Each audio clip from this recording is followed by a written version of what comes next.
वो कतई अपने को महसूस ना समझे। ये पूरी दुनिया के वैज्ञानिक और डॉक्टर कह रहे हैं। जो आदमी हमारी जान का सौदा करता है, क्या उसे हमारा फर्ज बनता है उसको हम वोट देंगे? बताइए सभी लोग, क्या आप लोग वोट देंगे? मेरी माताएं बहने बताएं, 5 किलो राशन लेकर हम ये कह दें हम आपको जहर दे रहे हैं, तो क्या आप जहर ले लेंगी? और हमारे गरीब समाज की माताएं बहने आज ढिढोरा पीट रही हैं कि मोदी तो राशन दे रहे हैं। अरे वो राशन नहीं दे रहे हैं। अभी 17 कंपनियों का 177 प्रोडक्ट जो मेडिसिन और इंजेक्शन है पुनः पास किया गया है 550 करोड़ का इलेक्ट्रॉल बॉन्ड लेकर। ये मैं नहीं कह रहा हूं, सरकारी संस्थाएं कह रही है, ये भी जाहिर हो गया है। तो फैसला आप लोगों को लेना है। आप अपने बच्चों का भविष्य बचाएंगे, बच्चों की और खुद की जान बचाएंगे, सम्मान से जिंदगी जीना है या गुलामी की तरफ जाना है, ये फैसला आपको लेना है। एक तरफ इंडिया गठबंधन की सरकार अगर आएगी तो जो मैंने बताया, ये तो बहुत शार्ट में बताया है, बहुत कुछ आपको मिलेगा। जो ये 5 लाख का ढिढोरा पीटते हैं दवा का, इंडिया गठबंधन की सरकार बनती है तो 25 लाख तक की दवा फ्री में होगी। तो फैसला आपको लेना है कि हमें किसको मजबूत करना है। हत्यारों को मजबूत करना है, जो हर तरफ से हमारी सहायता कर रहा है उसको मजबूत करना है। और दोस्तों एक बात बता दूं, अपने ही समाज के एक भाई हैं जो समाज के नाम पर, सोहेल देव जी के नाम पर अपने आप को स्थापित किए हैं। मैं उनके बारे में भी बता दूं। जब पिछली बार समाजवादी पार्टी और सुभाषपा का समझौता हुआ, गठबंधन हुआ, तो उनको 18 सीटें लड़ने के लिए मिली थी दोस्तों। आदरणीय बड़े भैया बाबूलाल राजभर जी जान रहे हैं उनको अच्छी तरह से। 18 सीटें मिली थी। अरे राजभर समाज के लोगों, लड़ाई कितने राजभर के बेटे के? अरविंद राजभर, ओम प्रकाश राजभर जी के बेटे और स्वयं ओम प्रकाश राजभर जी। ओम प्रकाश राजभर जी जहूराबाद से लड़े और अरविंद राजभर शिवपुर।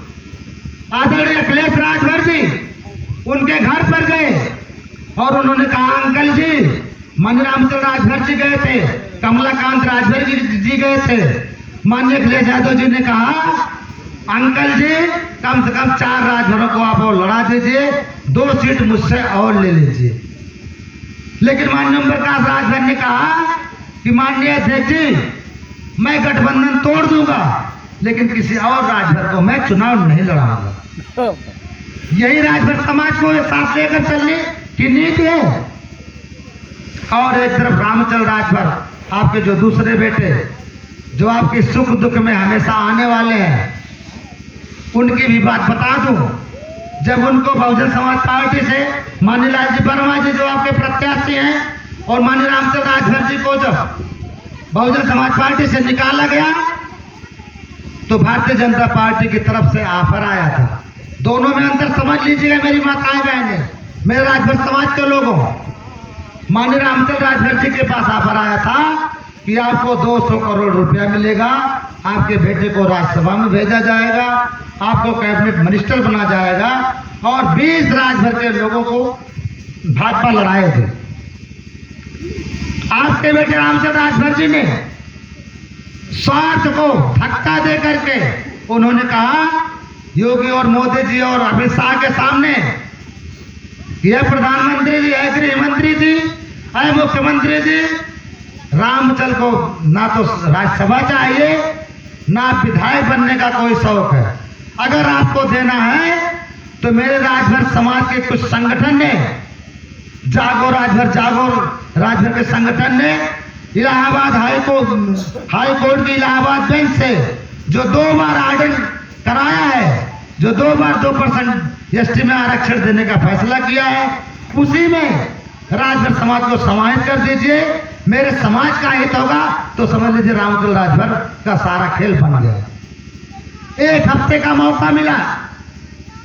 योगी जी, अमित शाह जी और मोदी जी तीनों ने 1 हफ्ते का मौका लिया और 1 हफ्ते के बाद रिजल्ट आया कि माननीय विधायक जी मामला बहुत क्रिटिकल है, ये हो नहीं पाएगा। और आप लोगों की जानकारी के लिए बता दूं कि हाई कोर्ट के आदेश के बाद मामला क्रिटिकल हो गया और 10% आरक्षण और 48 घंटे में नोटिफिकेशन जारी हो जाता है। उसमें कहीं से कोई क्रिटिकल का मामला नहीं था, किसी ने विरोध नहीं किया 2% आरक्षण के लिए भी, चूंकि एसटी की आबादी यहाँ नहीं है, कोई विरोध करने वाला नहीं था। लेकिन भाजपा के नेताओं ने कहा विधायक जी बड़ा क्रिटिकल मामला है। तो आप लोग को समझना है 200 करोड़ रुपया उनको मिल जाता, बेटा राज्यसभा मेंबर होता, खुद कैबिनेट मिनिस्टर होते, उनके 10 मुकदमे जो आय से अधिक संपत्ति के हैं सीबीआई का है, और जो दयाशंकर सिंह स्वाति सिंह ने किया है 4 मुकदमा, वो सारे मुकदमे समाप्त हो जाते। लेकिन आपके बेटे ने अपना दुख ना समझ के पूरे समाज के हित के लिए जो निर्णय लिया, उसके लिए मैं माननीय मंत्री जी का